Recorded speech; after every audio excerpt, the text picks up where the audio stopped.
Good morning dear students. In the last class हम लोगों ने ट्रायंगल एक्सरसाइज नंबर 6.5 में 6 क्वेश्चन तक देखा था। आज हम लोग क्वेश्चन नंबर 7 से स्टार्ट करेंगे। जो भी हमने आपको प्रॉपर्टीज बताई थी पाइथागोरस थ्योरम की, देखो थ्योरम प्रूफ करना तो एक अलग बात है, ठीक है, बट यहाँ पर क्वेश्चन को कैसे करना है हमें जब भी हम पाइथागोरस थ्योरम के क्वेश्चन करेंगे तो हमें बस लास्ट क्लास में मैंने बताया था इसी बात का ध्यान देना है कि जो भी फिगर हमारा बन के आ रहा है आखिर वहाँ पे पाइथागोरस थ्योरम कहाँ कहाँ अप्लाई हो सकती है, और जो भी हमें प्रूफ करना है हम उसके अकॉर्डिंग ही काम करते हैं। ये पूरी ज्योमेट्री का रूल है बेटा, जो भी हमें प्रूफ करना होगा उसके अकॉर्डिंग ही हम वर्क करेंगे। देखते हैं क्वेश्चन क्या है। Prove that the sum of the squares of the side of the rhombus is equal to the sum of square of its diagonal। Question को अच्छी तरीके से समझिए। क्वेश्चन ये कह रहा है prove that the sum of square of the sides of rhombus, मतलब जो रोम्बस होता है बेटा, rhombus is a quadrilateral, rhombus is a parallelogram, आपको पता होगा। रोम्बस की जितनी भी साइड होंगी, 4 साइड होंगी, उनकी स्क्वायर का sum of squares of rhombus side is equal to sum of square of diagonal. मतलब ये 4 साइड्स है हमारी, जैसे ए बी। सिंपल, पहले समझेंगे क्या करना है फिर तो काम करेंगे। पहले ये समझ लें करना क्या है। ए बी साइड है, बी सी है, सी डी है, ए डी है। सिंपल लैंग्वेज में ए बी स्क्वायर फाइंड कर लो, बी सी स्क्वायर फाइंड कर लो, सी डी स्क्वायर फाइंड करो, D A D square find करो, ऐड कर दो। क्या कर दो? ऐड कर दो। ठीक है, ऐड करने के बाद हमारा क्या फाइंड होना चाहिए? जो डायगोनल है बी डी स्क्वायर प्लस ए सी स्क्वायर। देखते हैं, मतलब हमें यहां पे जो प्रूफ करना होगा वो होगा बेटा A B square plus B C square plus C D square plus A D square is equal to A C square plus B D square. समझ में आ गया? हमें ये प्रूफ करना है, मतलब ये जो साइड्स हैं इनके स्क्वायर का सम डायगोनल के स्क्वायर के सम के इक्वल होता है, A C square plus B D square. बहुत सिंपल है। अब क्वेश्चन करने के पहले कुछ बेसिक प्रॉपर्टीज देख लें। जो बेटा स्क्वायर रोम्बस होता है, the diagonal of rhombus bisect each other at 90 degree. मतलब जो इनके डायगोनल होते हैं रोम्बस के, वो एक दूसरे को बाइसेक्ट करते हैं। बाइसेक्ट मतलब यहां इंटरसेक्ट किया, ये डायगोनल है, ये साइड इसके equal, O A equal to O C, and यहां पे O D equal to O B. ये डायगोनल है, इंटरसेक्ट यहां हुआ तो O D equal to O B, और साथ में ये जो होता है बीच में एंगल 90 डिग्री होता है। Okay, diagonals are perpendicular to each other. अब हमें प्रूफ करना है A B square plus B C square plus C D square plus A D square. अब जो मैंने आपको बात कही, जो प्रूफ करना है उसके अकॉर्डिंग काम करता है। हमें ए बी स्क्वायर चाहिए, तो कहां से आएगा ए बी स्क्वायर? देखते हैं ए बी स्क्वायर। अब इस ट्राइंगल की अगर हम बात करें, इन ट्राइंगल ए ओ बी, देखते हैं मैंने लिखा भी है in triangle A O B by Pythagoras theorem A B square equal to O A square plus O B square. भाई ये 90 डिग्री है, 90 डिग्री के सामने हाइपोटेन्यूज होता है, hypotenuse square equal to perpendicular square plus base square. देखिए clear है, A B square equal to O B square plus O A square. अब आगे बहुत आसान, सिमिलरली इसी प्रकार हम ट्राइंगल में देखें बी सी चाहिए तो B O C, B C square equal to O B square plus O C square. ठीक है, यूजिंग पाइथागोरस। इसी तरह इस ट्राइंगल में देख लेंगे C O D, C D square equal to O D square plus O C square. इसी तरह हम इस ट्राइंगल में देख लेंगे ए ओ डी में A D square equal to O A square plus O D square. Clear है? We have 4 equations. Adding equation 1, 2, 3 and 4, चारों को हम बेटा ऐड करेंगे, और ऐड करने पर हमें लेफ्ट हैंड साइड तो मिल जाएगा। कैसे? देखो इनके left hand side A B square plus B C C D square plus A D square, चारों को हमने जोड़ दिया। क्लियर है? अब राइट हैंड साइड में जो भी था, क्या था? A O square plus O B, A O मतलब ओ बी ओ ए होता है, O A square plus O B square. Okay, O B square plus O C square. Okay, O C square plus O D square. देख रहे हैं आप, O A square plus O D square, इनको सबको हमने add कर दिया। अब देखो ओ ए कितनी बार आया? 2 बार, O B 2 time, O C also 2 time and O D भी 2 टाइम। तो हम यहाँ टू सबको ऐड करेंगे, 2 कॉमन हो जाएगा, 2 O A square plus O B square plus O C square plus O D square. कुछ बच्चे नहीं समझ पाएंगे 2 कहां से है। देखो बेटा ओ ए ऐड करोगे, O A square to O square, O B square to O B square, O C square to O C square, O D square to O D square. इसी तरह के हम टू कॉमन ले लेंगे, ठीक है। जैसे ही टू कॉमन लेंगे हमारा आएगा ओ स्क्वायर, तो टू हमने कॉमन ले लिया। अब two O A square, O B square, O C and O D, ठीक है। बट हमें प्रूफ करना था डायगोनल, और डायगोनल हमारा क्या है बेटा, देखो बी डी एंड ए सी, और बी डी को अगर देखा जाए तो ओ बी और ओ डी से ही मिलकर बना है। देखते हैं क्या करते हैं आगे। देखो बेटा अब एक चीज समझना, मैंने शुरुआत में ही बताया था जो रोम्बस होता है, रोम्बस के डायगोनल एक दूसरे को बाइसेक्ट करते हैं, मतलब ये इसके इक्वल, ये इसके इक्वल, ठीक है। अगर ये O है तो O equal to O B होगा कि नहीं होगा, बोलो।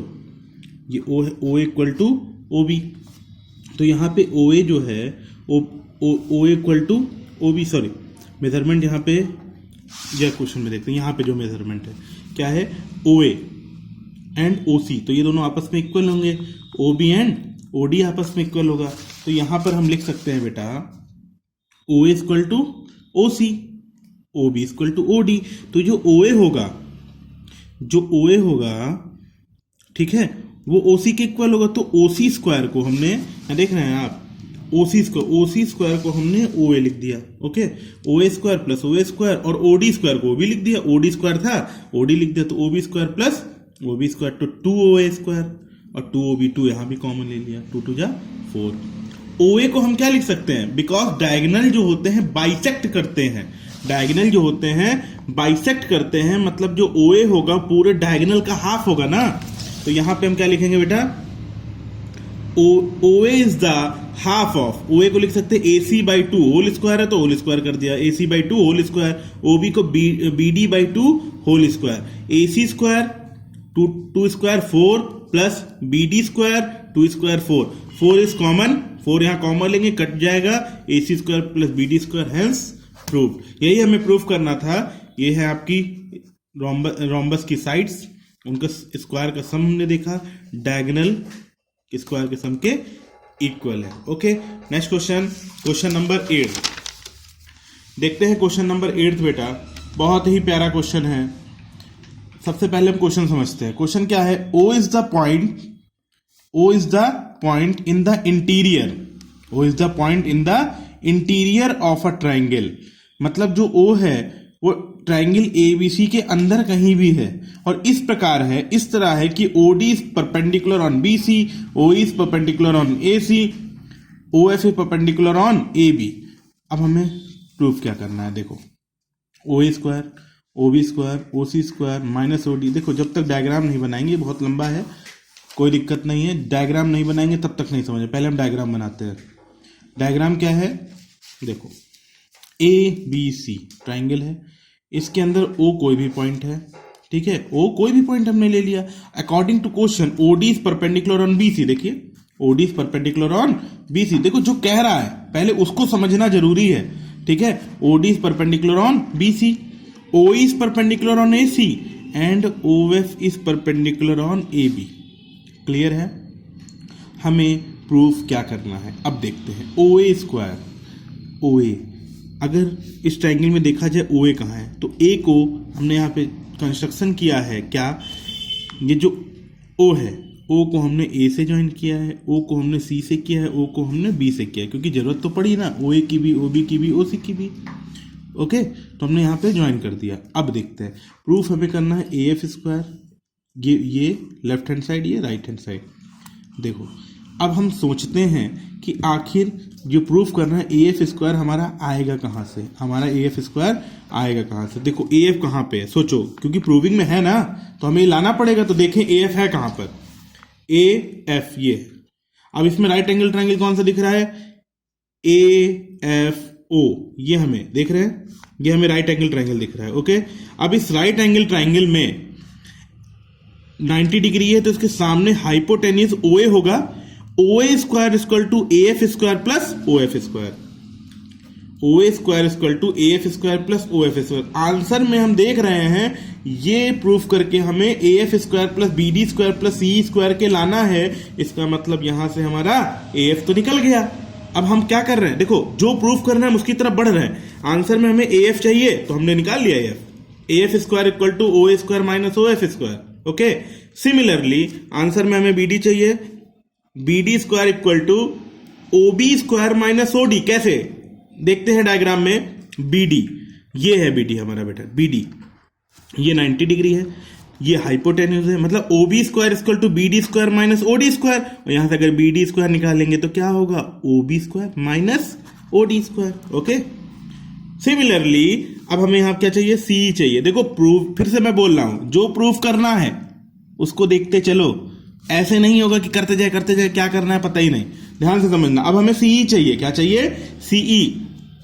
तो सी कहां मिलेगा, सी हमें मिलेगा सीई यहां पे, ये तो ये भी एक राइट एंगल ट्रायंगल बनना है कि नहीं बनना है, क्योंकि 90 है। तो ओ C square equal to O E square plus C square. तो यहां से सीई स्क्वायर निकल आएगा O C square minus O E square. Okay, clear है, ठीक। अब हम तीनों को ऐड करेंगे, बिकॉज आंसर में देखो A F square plus B D square plus C square था, तीनों को ऐड करना था। तो यहां भी A F square plus B D square plus C square को ऐड कर देंगे, और जैसे ही ऐड करेंगे राइट हैंड साइड हमारी अपने आप चली आएगी।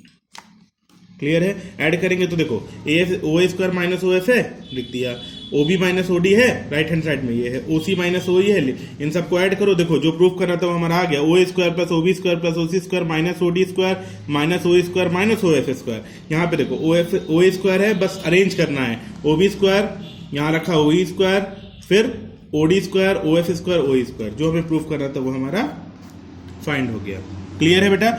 अब इसका सेकेंड पार्ट क्या है, A F square plus B D square plus C square, मतलब जो अभी हमने प्रूफ किया है वही किसके इक्वल होगा, A square plus C D square plus B F square. अब देखो ये तो हम जो प्रूफ किए हैं हम उसी से काम कर लेंगे। अभी फर्स्ट में हमने इसकी वैल्यू इसके इक्वल प्रूफ की है कि नहीं की है, देखो A F square plus B D square ये हमारा बड़ा सा आया। ओके, अब इसी में थोड़ा सा दिमाग लगाएंगे, क्या, फिगर को देखो बेटा, आंसर में हमें ए ई चाहिए कि नहीं चाहिए भाई, ये हम इसकी वैल्यू तो हमारे पास है आंसर में हमें, लेकिन इसमें सेकंड पार्ट में ए ई चाहिए। ए ई कहां पर है, देखो ए ई बेटा इस ट्रायंगल में है, देखिए आप, दिख रहा है ये ए ई है। अगर यहां पे इस ट्रायंगल में हम बात करें, ए ई स्क्वायर क्या आएगा, A E square equal to आएगा O A square minus O E square. क्यों, क्योंकि ये हाइपोटेन्यूज होगा ना, hypotenuse square equal to perpendicular square plus base square. तो ए ई स्क्वायर जब निकालेंगे O A square minus O E square आएगा। इसी तरह देखो ए ई है, सी डी कहां पर है, सी डी हमारा ये है, तो सी डी स्क्वायर आएगा O C square minus O D square.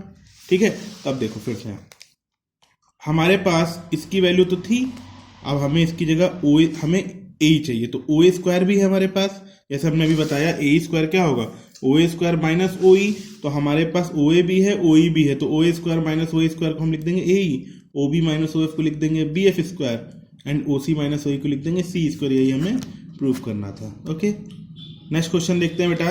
Next question, question number 9, question number 9 बहुत ही इजी क्वेश्चन है। क्वेश्चन नंबर 9 बहुत इजी क्वेश्चन है, ठीक है। अभी तक जो 2 क्वेश्चन थे थोड़े से अच्छे थे, और 9 नंबर क्वेश्चन तो बहुत ही इजी है, बस समझना है आपको, ठीक है। क्या है क्वेश्चन समझिए, बिल्कुल ध्यान से पढ़िए। A ladder 10 metre long reach a window 8 meter above the ground, find the distance of a foot of the ladder from base of the wall। कहने का मतलब ये जो डायग्राम है आपका बनाना ही है, ये हमें बनाना है, और सिंपल सा है, क्या है, a ladder 10 metre long reach the window 8 metre above the ground। तो जो बेटा विंडो है वो ग्राउंड से, तो ये ग्राउंड बनाया हमने, 8 मीटर अबव है, तो यहां से एक दीवार उठाई, यहां पे हमने विंडो बना दी, कोई दिक्कत, तो ये 8 मीटर अबव है, ठीक। अब जो लैडर है तो जाहिर सी बात है लैडर क्या होगी, ये ग्राउंड है ना, ग्राउंड से विंडो की तरफ हम लगा देंगे, खड़ी कर देंगे सीढ़ी इस तरह, ठीक है। तो इस तरह लगाया, लैडर की लेंथ हमें 8 मीटर दे रखा है, विंडो ऊपर 8 मीटर, और जाहिर सी बात है जो विंडो वॉल में होगी, और वॉल जो होगी टेढ़ी तो होती नहीं है, सीधी होती है, परपेंडिकुलर होती है, वर्टिकल होती है। इसका मतलब ग्राउंड से 90 डिग्री एंगल बनेगा, अंडरस्टूड है। बहुत से बच्चे कहते हैं कि सर जी ये कैसे पता 90 होगा, सारे घर जितने भी देख लो, वॉल क्या होती है, अर्थ पर 90 डिग्री तो एंगल बना, तिरछी थोड़ी ना खड़ी होती है, ठीक है। तो ध्यान दीजिएगा, तो ये 90 हो गया, तो ये हमारा जो ट्रायंगल है, इस तरीके का एक ट्रायंगल बना जो कि राइट एंगल है। अब हमें इसमें फाइंड क्या करना है, क्वेश्चन में बोला है लेडर जो है, लेडर, ठीक है, distance of a foot of the ladder, ladder की जो फुट की डिस्टेंस है वॉल से कितनी है। मतलब जो लेडर का ये फुट मतलब होता है पैर, पैर मतलब सबसे बॉटम, कहने का मतलब ये लेडर है तो लेडर का जो बॉटम है वही उसका पैर होगा। बहुत बच्चे ये भी सोचते सर ये फुट कहाँ है लेडर का, ठीक है, ये फुट है, ये है हमारा वॉल का बेस से डिस्टेंस हमें ये फाइंड करनी है। क्लियर है, क्वेश्चन समझ में आ गया, डायग्राम हमारा बनी गया, पाइथागोरस थ्योरम लगाएंगे, बीसी फाइंड कर लेंगे। In triangle ABC using Pythagoras theorem, AC square equal to AB square plus BC square, AC square equal to AB square plus BC, well putting the value of AC, AB and find BC। AC square की जगह 10 square plus 10 square is equal to 8 square plus BC square, 10 square कितना, 10 square 100 minus 64 36 बचेगा, BC square है तो इधर लाएंगे root होगा, root 36 plus 6 भी होता है माइनस 6 भी होता है, ठीक, बट डिस्टेंस कभी नेगेटिव नहीं होती तो माइनस 6 को हम नेग्लेक्ट कर देते हैं। क्या कर देते हैं, नेग्लेक्ट, क्यों, क्योंकि ये डिस्टेंस, और डिस्टेंस कभी नेगेटिव नहीं होती। ओके, तो इस तरीके से हमारा पता चल गया कि जो लैडर का फुट है वो वॉल से कितनी डिस्टेंस पर है। ओके, नेक्स्ट क्वेश्चन देखते हैं। क्वेश्चन नंबर 10 है बेटा, इसको भी ध्यान से समझना, बहुत इजी है, पिछले क्वेश्चन की तरह आप लोग खुद कर लोगे, बट एक बार हम समझा देते हैं, ठीक है। क्या है, a guy wire attach to a vertical pole of a height 18 meter इज 24 मीटर लॉन्ग, ठीक है। यहां तक पहले देखो, कहने का मतलब क्या है, अ गाय वायर एक तार है जो कि वर्टिकल पोल से, देखो यहां समझना, a guy wire attach to a vertical pole of height 18, इसमें 18 मीटर हाइट किसकी होगी, किसकी होगी, ये 18 मीटर हाइट होगी जो पोल की होगी। क्यों, क्योंकि सेंटेंस को समझो, a guy wire attach to a vertical pole of height, मतलब ये पोल की हाइट है, इज 24, मतलब ये बात कर रहा है वायर की, मतलब वायर 24 मीटर है और पोल 18 मीटर है। इस तरीके से पोल खड़ा किया वर्टिकली, और इसके टॉप सिरे से, टॉप से हमने वायर को अटैच कर दिया। क्लियर है, and a stake attach to the other end, और हमने दूसरे एंड पर यहां पे अटैच किया।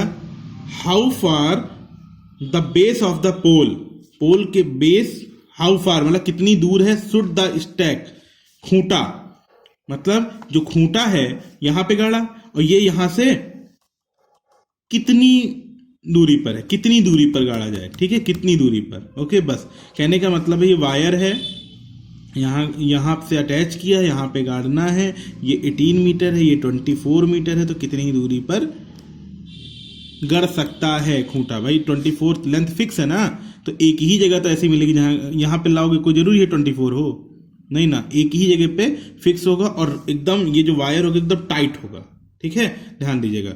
तो बस यूजिंग पाइथागोरस थ्योरम डायग्राम बन गया है, पाइथागोरस थ्योरम अप्लाई कर देंगे, AB square equal to OB square plus OA square, ठीक। AB की वैल्यू रखेंगे, OB की वैल्यू रखेंगे, OA फाइंड करना, हमें OA ही तो फाइंड करना है। ये 576 होता है 24 स्क्वायर, 18 स्क्वायर 324 होता है, इधर ट्रांसफर कर देंगे, OA equal to 576 minus 324 equal to 252। 252 का हम क्या करेंगे, इस तरीके से बच्चों फैक्टराइज करते हैं, ठीक है। 2 1 2 6 2 6 3, किससे डिवाइड होगा, 3 से, 2 1, ठीक है। अब किससे डिवाइड होगा, 3 से, 7 7 1, ओके। अब हम इसको लिख सकते, देखो रूट के अंदर लिखेंगे तो 2 का पेयर बनेगा, एक 2 बार, 3 का पेयर बनेगा, 3 2 जा 6, और ये रूट 7 अंदर बचेगा। ओके, ठीक है, क्लियर है। तो ये हमारा क्वेश्चन नंबर 7 हो गया, मतलब यहां से यहां तक जो खूंटा गड़ा हुआ है, ठीक है, जो स्टेक आपने टाइट किया है यहाँ पर जमीन में वो यहाँ से 6√7 मीटर डिस्टेंस पर होगा। ओके, नेक्स्ट क्वेश्चन, और आज का लास्ट क्वेश्चन, बाकी क्वेश्चन नेक्स्ट वीडियोस में देखेंगे बेटा। क्वेश्चन जितना बड़ा है आंसर उससे छोटा है, सॉल्यूशन उससे छोटा है, ध्यान दीजिएगा, बता रहा हूं मैं, क्वेश्चन जितना बड़ा है आंसर सॉल्यूशन उससे भी छोटा है। देखिए क्वेश्चन में डायग्राम नहीं बना है, हमें डायग्राम बनाना है। क्वेश्चन पढ़ो, कह रहा है an aeroplane leaves an airport and flies due north, मतलब क्या है, मतलब ये है कि एरोप्लेन है, एयरपोर्ट को छोड़ता है और नॉर्थ की तरफ उड़ जाता है। ठीक है, स्पीड कितनी है 1000 किलोमीटर पर आवर। स्पीड कितनी है 1000, मतलब 1 घंटे में 1000 किलोमीटर जाता है। एट अ सेम टाइम, उसी समय another plane leaves the same airport, उसी एयरपोर्ट को छोड़ता है और वेस्ट डायरेक्शन में जाता है 1200 किलोमीटर पर आवर। स्पीड कितनी है 1200 किलोमीटर पर आवर। ठीक है, how far apart will be the two planes after 1.5 hour, मतलब 1.5 घंटे में 1.5 आवर में दोनों प्लेन के बीच की डिस्टेंस कितनी होगी। बहुत आसान क्वेश्चन है, बट समझो डायग्राम। आपको डायरेक्शन बनाना आता होगा प्लेन पर, इस तरीके से हम कार्टेशियन प्लेन की तरह ड्रॉ करते हैं। इसको हम ईस्ट कहते हैं, इसको वेस्ट कहते हैं, इसको नॉर्थ कहते हैं, इसको साउथ कहते हैं। ये जो पॉइंट है हमारा ओरिजिन है। एक्चुअल में दोनों जो प्लेन है वो एयरपोर्ट से उड़ रहे हैं, सेम एयरपोर्ट से, तो ये एयरपोर्ट है हमारा। क्या ये एयरपोर्ट है? ठीक है मौसी। अब देखो यहां से हम क्या करेंगे बेटा, एक कह रहा है फर्स्ट एरोप्लेन जो है नॉर्थ डायरेक्शन में, नॉर्थ डायरेक्शन ये है, नॉर्थ डायरेक्शन में कितनी स्पीड से जा रहा है 1000 किलोमीटर पर आवर। इसका मतलब पता है, यूनिट का मतलब पता है, ध्यान से समझना। ये किलोमीटर पर आवर का मतलब जैसे 1000 किलोमीटर पर आवर, मतलब 1 घंटे में 1000 किलोमीटर हेलीकॉप्टर उड़ जाता है। कितनी दूर जाता है, डिस्टेंस कितनी ट्रेवल करता है 1 घंटे में 1000। ठीक है, तो 1.5 घंटे में कितनी करेगा भाई, 1 घंटे में 1000 जा रहा है। अब ऐसा तो कहा नहीं कि एरोप्लेन की स्पीड बीच में धीमी होगी, तेज होगी, कुछ नहीं बोला। इसका मतलब यूनिफॉर्म स्पीड है, मतलब समान, एक जैसी। तो 1 घंटे में 1000 जा रहा है तो 1.5 घंटे में 1500 जाएगा। सिंपल कॉमन सेंस है यहाँ। ठीक है, तो distance travel by first aeroplane in 1.5 hour, तो 1 घंटे में 1000 है, तो यहाँ पे 1.5 आवर मतलब 3/2। भाई क्या है 1.5 आवर का मतलब क्या है 2 1 2 प्लस 1/2 मतलब 3/2 आवर। ओके, तो 3/2 से मल्टीप्लाई करेंगे, आ जाएगा 1500 किलोमीटर। मतलब जो फर्स्ट एरोप्लेन है वो 1500 किलोमीटर डिस्टेंस ट्रेवल करता है 1.5 घंटे में। Distance travel by second aeroplane, जो दूसरा एरोप्लेन है 1.5 घंटे में कितना जाएगा, स्पीड कितनी है 1800, स्पीड कितनी है 1800 किलोमीटर। तो 18 कर लेते हैं बेटा, सॉरी 1200 किलोमीटर। कितनी है 1200, स्पीड 12 है, सही लिखा था ये। स्पीड हमारी कितनी है 1200 किलोमीटर, मतलब 1 घंटे में 1200 किलोमीटर, तो आधे घंटे में 600 और जाएगा, मतलब 1.5 घंटे में टोटल 1800 किलोमीटर जाएगा। 1200 इंटू 3/2 कितना है 1800 किलोमीटर। मतलब 1.5 घंटे में वेस्ट डायरेक्शन में सेकंड प्लेन जो होगा वो 1800 किलोमीटर जाएगा। अब दोनों की डिस्टेंस पूछा, और 1.5 घंटे में क्यों निकाला, क्योंकि 1.5 घंटे बाद ही तो डिस्टेंस पूछा था। तो ये 1.5 घंटे में यहां पहुंच गया पी पर, ये 1.5 घंटे में क्यू पर पहुंच गया। ये हमारी पी क्यू क्या होगी, दोनों के बीच की डिस्टेंस होगी। इस तरीके से हम देख रहे हैं, ये हमारा राइट एंगल ट्रायंगल बनना है, परपेंडिकुलर पता है, बेस पता है, हाइपोटेन्यूज हम फाइंड कर लेंगे। किस तरीके से, इस तरीके से P Q square equal to OP square plus O Q square, P Q equal to under root 1500 square plus 1800 square. देखो सॉल्व करने में यहाँ पे हम इसका पूरे का स्क्वायर लेते, बट हमने क्या किया 15 स्क्वायर इंटू 100 भी तो 100 स्क्वायर अलग कर दिया, 18 स्क्वायर इंटू 100 स्क्वायर अलग किया, 100 स्क्वायर कॉमन ले लिया तो बचा 15 स्क्वायर, मतलब 225। 15 का स्क्वायर कितना होता है 225, 18 का स्क्वायर कितना होता है 324। ओके, 100 स्क्वायर रूट करेंगे, स्क्वायर है रूट के बाद 100 आ जाएगा। ठीक है, इनको ऐड करेंगे 549 आएगा, इसको फैक्टराइज करेंगे 549 को 3 से, 3 × 3, ठीक है 2, 3 8 जा 24, 3 3 जा 9, फिर 3 से 6 1, 61 क्या है प्राइम नंबर है तो इसका फैक्टराइजेशन होगा ही नहीं, तो 61। ठीक है, तो यहाँ पे लिखेंगे 3 × 3 इंटू 61, 3 ये 3 बाहर, तो ये हो जाएगा 300√61 किलोमीटर। ये हमारी क्या आ जाएगी बेटा final distance between both plane in 1.5 hour after flight. Okay, उड़ने के 1.5 घंटे बाद दोनों के बीच की डिस्टेंस ये होगी। बाकी नेक्स्ट क्वेश्चन के साथ हम लोग बेटा नेक्स्ट वीडियो में मिलेंगे। इन क्वेश्चन को अच्छे से रिवाइज करिएगा, नेक्स्ट क्वेश्चन और अच्छे होने वाले हैं। ठीक है, इसलिए इनको अच्छे से रिवाइज करिएगा। Thank you class, thank you.